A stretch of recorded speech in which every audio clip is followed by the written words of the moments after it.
ஹாய்ங்க. 2 டேஸாக வீடியோஸ் போட முடியல. ஸோ அதுக்கு என்ன ரீசன்னு வீடியோ எண்டில் சொல்கிறேன். இன்றைக்கி ரெசிபி வந்து அவரைக்காய் முட்டை சாதம். அதுக்கு ஒரு பேன் ஹீட் பண்ணிவிட்டு எண்ணெய் விட்டு தாளிப்புக்கு வந்து கடுகு, கடலைப்பருப்பு, உளுத்தம்பருப்பு, சீரகம் எல்லாம் போட்டுட்டு ஒரு கை சின்ன வெங்காயம் பொடி பொடியாக கட் பண்ணது அதையும் போட்டுக்கலாம். நான் வந்து இன்றைக்கி ஒரு அவசரத்தில் செய்கிறதுனால ஒரு பச்சை மிளகாயும் ஆட் பண்ணிட்டேன். நீங்கள் சேர்க்க வேண்டாம், வேணும்னா ஆட் பண்ணிக்கோங்க. குட்டி பசங்க சாப்பிட்றதுனால பச்சை மிளகாய் வேண்டாம். ஸோ இதுக்கப்புறம் வந்து கொஞ்சம் கருவேப்பிலை, இஞ்சி பூண்டு பேஸ்ட் அதையும் போட்டு நல்லா வணக்கிட்டு ஒரே ஒரு குட்டி தக்காளி எடுத்திருக்கேன். அதையும் போட்டுட்டு நான் எப்போவுமே வெங்காயமும் தக்காளியும் வணங்குறதுக்கு கொஞ்சம் கல்லுப்பு ஆட் பண்ணிக்குவேன். ஏன்னா கொஞ்சம் சீக்கிரம் தக்காளியும் வெங்காயம் மசிஞ்சு வரும் அதுக்காக.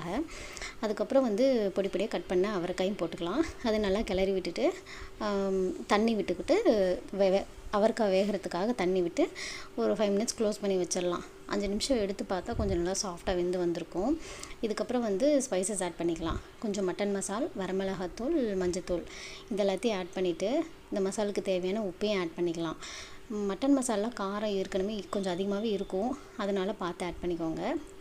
இதை நல்லா கலந்து விட்டுட்டு அவரைக்காய் இன்றைக்கி கொஞ்சம் தான் எடுத்திருக்கேன், அதனால் ஒரே ஒரு முட்டை மட்டும் ஆட் பண்ணிக்கலாம். ஆட் பண்ணிவிட்டு அவரைக்காயும் முட்டையும் அடிப்பிடிச்சிடாமல் நல்லா கைவிடாமல் அடுப்பை ஸ்லோவில் வச்சு கிண்டி எடுத்துக்கலாம். ஸோ இதுக்கப்புறம் வந்து அவரைக்காயும் முட்டையும் நல்லா ஒன்று சேர வெந்து வந்திருக்கும். இப்போ அடுப்பை ஆஃப் பண்ணிவிட்டு சாதத்தை கொட்டி கிளறிக்கலாம். கிளறும்போது கொஞ்சம் 1.5 ஸ்பூன் நெய் விட்டுக்கலாம். ஏன்னா வந்து லஞ்சுக்கு பசங்க சாப்பிட்றதுனால சாப்பாடு ட்ரையாக இருக்கும், அதனால் கொஞ்சம் மாய்ஸ்டராக இருக்கிறதுக்காக நெய் விட்டுக்கலாம்.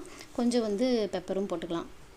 ஸோ போட்டு நல்லா கிண்டிட்டு கடைசியாக வந்து மல்லி இலையும் போட்டு கிளறி எடுத்து நான் லஞ்ச் பாக்ஸுக்கு வச்சுட்டேன். கூட வந்து நான் இன்றைக்கி அப்பளம் கேட்டிருந்தான், அதையும் போட்டுட்டு கொஞ்சம் சாஸும் வச்சு லஞ்ச் பாக்ஸு பேக் பண்ணியாச்சு. ஸோ தம்பி ஸ்கூலில் வந்து 2 ஸ்நாக்ஸ் டைம், ஸோ அதனால் எல்லாத்தையும் பேக் பண்ணியாச்சு. பிரேக்ஃபாஸ்ட்டுக்கு வந்து இட்லியும் காலிஃப்ளவர் கிரேவியும் வச்சுருந்தேன். பாப்பா வந்து கையில் முட்டை வச்சுருக்கா, அதை சாப்பிட்ணுன்னு.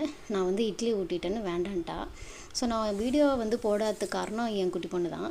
2 டேஸாக வந்து வீடியோ எடுக்கலான்னு ஆன் பண்ணுற டைமில் வந்து என்னை எடுத்துக்க சொல்கிறாள். ஸோ அவளையும் வச்சுட்டு வீடியோவும் எடுத்துகிட்டு சமைக்கிறது கொஞ்சம் கஷ்டமாக இருந்தது. ஸோ அதனால் எடுக்க முடியல.